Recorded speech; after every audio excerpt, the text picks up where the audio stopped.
Hi friends, welcome back to my channel. ഇന്നത്തെ വീഡിയോയിൽ നമ്മളൊരു ചെറിയ USD JPYയിൽ ഒരു ട്രേഡ് സെറ്റപ്പാണ് നോക്കുന്നത്. ഇത് ഓൾറെഡി പൊസിഷൻ റണ്ണിങ് ആണ്.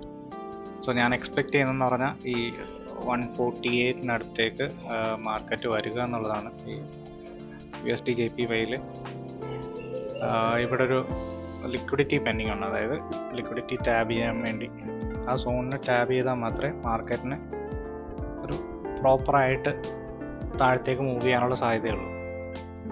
സോ ഞാനൊരു 5 മിനിറ്റ്സിൽ ടാർഗറ്റ് ചെയ്യുന്നത് ഈ ഒരു ക്യാൻഡലിന് മുകളിലും, അതായത് ഈ ഒരു ഫെയർ വാല്യൂ ഗ്യാപ്പ് ടൈപ്പ് വരുന്നില്ലേ, ഇത് ഈ ഒരു ഫെയർ വാല്യൂ ഗ്യാപ്പ് രീതിയിൽ ഇത് വരുന്നുണ്ടല്ലോ. അപ്പം ഇതിൻ്റെ അകത്തേക്ക് ഒന്ന് ലിക്വിഡിറ്റി ടാബ് ചെയ്തിട്ട് മാർക്കറ്റ് അത് കഴിഞ്ഞിട്ടുള്ള താഴത്തേക്കുള്ള ഡയറക്ഷൻ, അത് കഴിഞ്ഞ് എങ്ങോട്ട് വേണമെങ്കിലും മാർക്കറ്റ് പോകാം. നമ്മുടെ ഒരു ട്രേഡ് സെറ്റപ്പ് എന്ന് പറഞ്ഞാൽ ഇവിടെ സെല്ലേഴ്സ് പ്രോപ്പറായിട്ട് വീക്ക് ആയിട്ടുണ്ട്. കാരണം ഒരു ഓവർ എക്സ്റ്റെൻഡ് ടൈപ്പ് വന്നിട്ടുണ്ട്. ഇപ്പം ഇതൊരു ലിക്വിഡിറ്റി ഗ്രാബ് കഴിഞ്ഞു.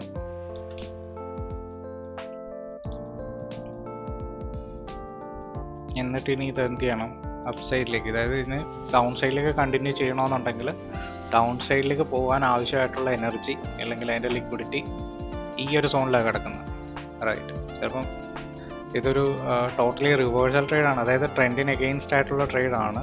പക്ഷെ മാർക്കറ്റ് എപ്പോഴും മൂവ് ചെയ്യുന്നത് ഒരു ഡയറക്ഷനിലാണെന്നുണ്ടെങ്കിലും ഇതെപ്പോഴും അപ്പ് സൈഡിലേക്ക് വരും. എന്താണെന്നറിയോ, ഒരു ലിക്വിഡിറ്റി ഗ്രാബ് ചെയ്തിട്ട് ഈ ലോ ബ്രേക്ക് ചെയ്യും, പിന്നെ അത് കഴിഞ്ഞിട്ട് പിന്നെ ഈ ലിക്വിഡിറ്റി ഗ്രാബ് ചെയ്ത് ബ്രേക്ക് ചെയ്യും.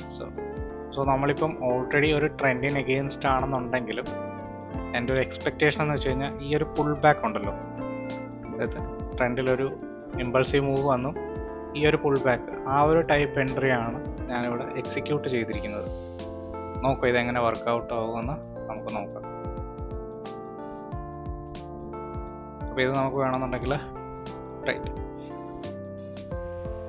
ഇത് ഓക്കെ. അപ്പോൾ ഇവിടെ എന്താണ് നടന്നിരിക്കുന്നത് വെച്ച് കഴിഞ്ഞാൽ ഈ ഒരു ക്യാൻഡിൽ ഉണ്ടല്ലോ, ഈ ഒരു ഗ്രീൻ ക്യാൻഡിൽ, ഇവിടെയാണ് last leg of sellers enter ആയിരിക്കുന്നത്.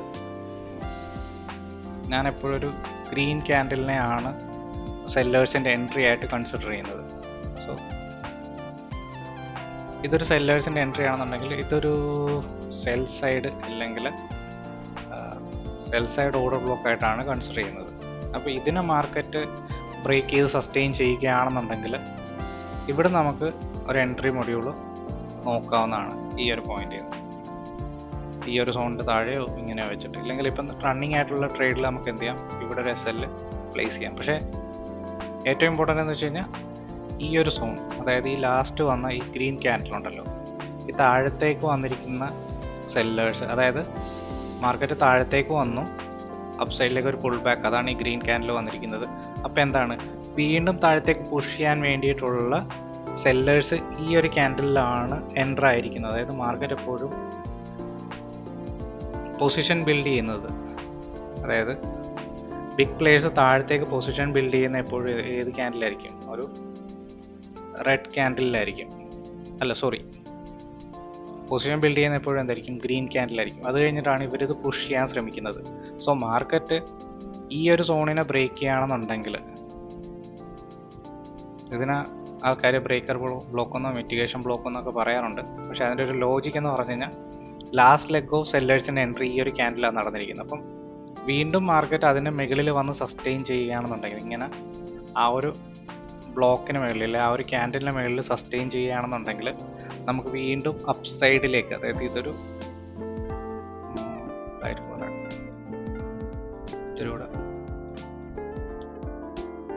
ഇതിൻ്റെ മുകളിൽ സസ്റ്റെയിൻ ചെയ്യുകയാണെന്നുണ്ടെങ്കിൽ നമുക്ക് ഇവിടെ നിന്ന് ഇങ്ങനെ ഒരു ട്രേഡ് അപ്പ് സൈഡിലേക്ക് പ്ലാൻ ചെയ്യാം.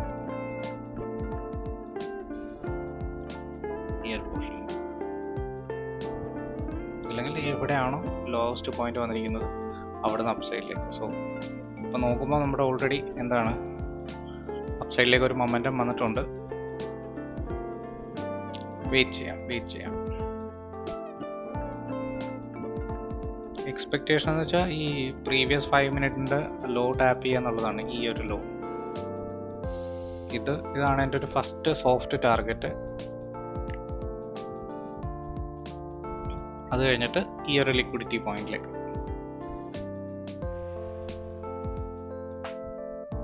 അപ്പോൾ ഈ ഒരു എൻട്രി മൊഡ്യൂൾ നിങ്ങൾക്ക് മനസ്സിലായെന്ന് വിചാരിക്കുന്നു. കാരണം ഇതിപ്പോഴും നമ്മൾ ഓരോ സോണിലേക്ക് വരുമ്പോൾ പല രീതിയിലാണ് മാർക്കറ്റ് നമുക്ക് കൺഫർമേഷൻ തരുന്നത്. അപ്പോൾ എല്ലാത്തിൻ്റെ ഒരു ബേസിക് ഐഡിയ നമുക്കുണ്ടെന്നുണ്ടെങ്കിൽ ഇത് ഹെൽപ്ഫുൾ ആയിരിക്കും. ഇപ്പോൾ SMCയുടെ കൺസെപ്റ്റ് ആണെന്നുണ്ടെങ്കിലും ICTയുടെ കൺസെപ്റ്റ് ആണെന്നുണ്ടെങ്കിലും പ്രൈസ് ആക്ഷൻ ആണെന്നുണ്ടെങ്കിലും നമ്മൾ ഉപയോഗിക്കുന്ന ഒരു മെത്തേഡിൻ്റെ കൂടെ മെർജ് ചെയ്ത് യൂസ് ചെയ്യുമ്പോൾ നമുക്ക് എന്താണ് ഒരു ഏർലി എൻട്രി പോയിന്റും ഇല്ലെങ്കിൽ നമുക്ക് പല കൺസെപ്റ്റ് അറിയാമെന്നുണ്ടെങ്കിൽ, ആ കൺസെപ്റ്റ് അറിയുന്നുണ്ടല്ല പ്രോപ്പറായിട്ട് ആ കൺസെപ്റ്റ് അറിയാവുന്നുണ്ടെങ്കിൽ നമുക്ക് ഒരു ആഡഡ് അഡ്വാൻറ്റേജ് ഉണ്ട്.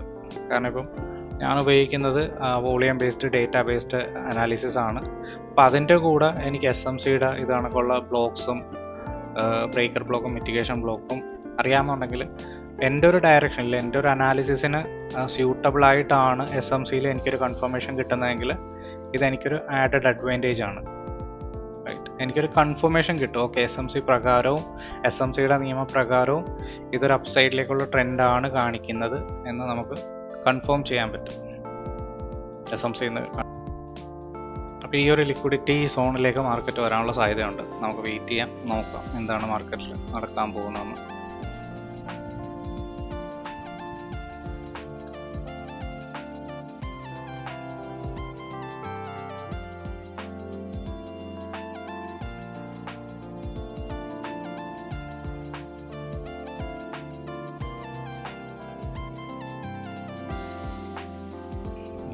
ഒരു റെസിസ്റ്റൻസ് സോണാണ് ഇത് കാണുന്നത്. ഇതും ഒരു ലിക്വിഡിറ്റി പോയിന്റ് ആണ്, ലിക്വിഡിറ്റി പൂളാണ്.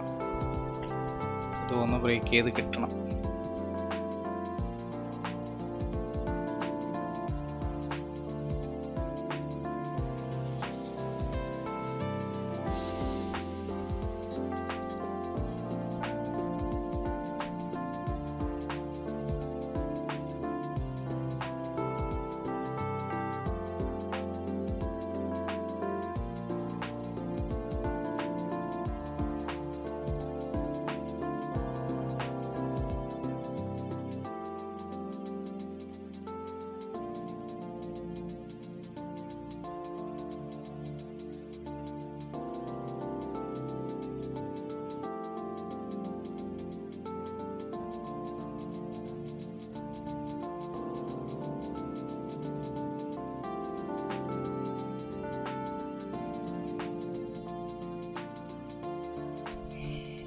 അപ്പോൾ ഞാനിതൊന്ന് പോസ് ചെയ്തിട്ട് ഇതിൻ്റെ ടാർഗറ്റോ SLO ആണെന്നുണ്ടെങ്കിൽ ഞാൻ അപ്ഡേറ്റ് ചെയ്യാം. ഓക്കെ, മാർക്കറ്റ് വരാനുള്ള സാധ്യതയുണ്ട്. ഈ ഒരു സോണിലേക്കാണ് ഞാൻ എക്സ്പെക്ട് ചെയ്യുന്നത്, ഈ ഒരു പോയിന്റിലേക്ക്. നമുക്ക് നോക്കാം. ഓക്കെ, എൻ്റെ ഒരു SL എന്ന് പറയുന്നത് ഇവിടെ നിന്നൊരു ഞാൻ റിസ്ക് മാനേജ് ചെയ്തിരിക്കുന്നത് 1:3 എന്നുള്ള റിസ്ക് റിവാർഡിലാണ് ഇത് ട്രേഡ് ചെയ്തിരിക്കുന്നത്.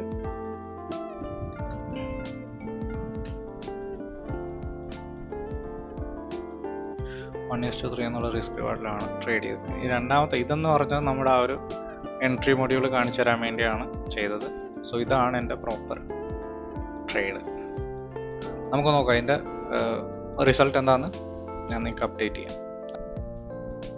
അപ്പോൾ നമ്മുടെ USD JPYയിൽ ആ ഒരു എന്താണ് ആ ഒരു 5 മിനിറ്റ്സിൻ്റെ ലോ നമ്മൾ എക്സ്പെക്ട് ചെയ്ത കണക്ക് തന്നെ ടാപ്പ് ചെയ്തിട്ടുണ്ട്. എൻ്റെ ഒരു എക്സ്പെക്റ്റേഷൻ എന്ന് വെച്ചാൽ ഇതാണ് എൻ്റെ ഒരു ഫസ്റ്റ് ടാർഗറ്റ്. റൈറ്റ്, എൻ്റെ ലൈവ് ട്രേഡിൽ ടാർഗറ്റ് ഇരിക്കുന്നത് 148ലാണ്. ഇതിൻ്റെ ടാർഗറ്റ് എന്ന് പറയുന്നത് 148 സോണിലാണ് ഞാൻ വെച്ചിരിക്കുന്നത്. ജസ്റ്റ് ഒരു പോയിന്റ്സിനാണ് മിസ് ചെയ്തത്, വെയിറ്റ് ചെയ്യാം. ഇതാണ് 148, അത് ഈ ഒരു പോയിന്റ്. അപ്പോൾ എൻ്റെ ഒരു എക്സ്പെക്റ്റേഷൻ ഈ 5 മിനിറ്റ് ഓക്കെ ടാപ്പ് ചെയ്തിട്ടുണ്ട്, ട്രേഡ് കംപ്ലീറ്റ് ആയിട്ടുണ്ട്. അപ്പോൾ നമ്മൾ എക്സ്പെക്ട് ചെയ്ത രീതിയിൽ തന്നെ ആ ഒരു ലിക്വിഡിറ്റി ഗ്രാഫ് ഇവിടെ പ്രോപ്പറായിട്ട് ആ ഒരു 5 മിനിറ്റിൽ എന്താണ് 5 മിനിറ്റ് നമ്മുടെ ഒരു എക്സ്പെക്റ്റേഷൻ എന്ന് വെച്ച് കഴിഞ്ഞാൽ ഈ ഒരു ലിക്വിഡിറ്റി പൂളിലേക്ക് മാർക്കറ്റ് വരിക എന്നുള്ളത്, ഈ ഒരു പൂളിലേക്ക് അത് ഓൾറെഡി അത് ടാപ്പ് ചെയ്തിട്ടുണ്ട്. അപ്പോൾ ഇതായിരുന്നു നമ്മുടെ ഒരു കുഞ്ഞ് ട്രേഡ്. ഓക്കെ.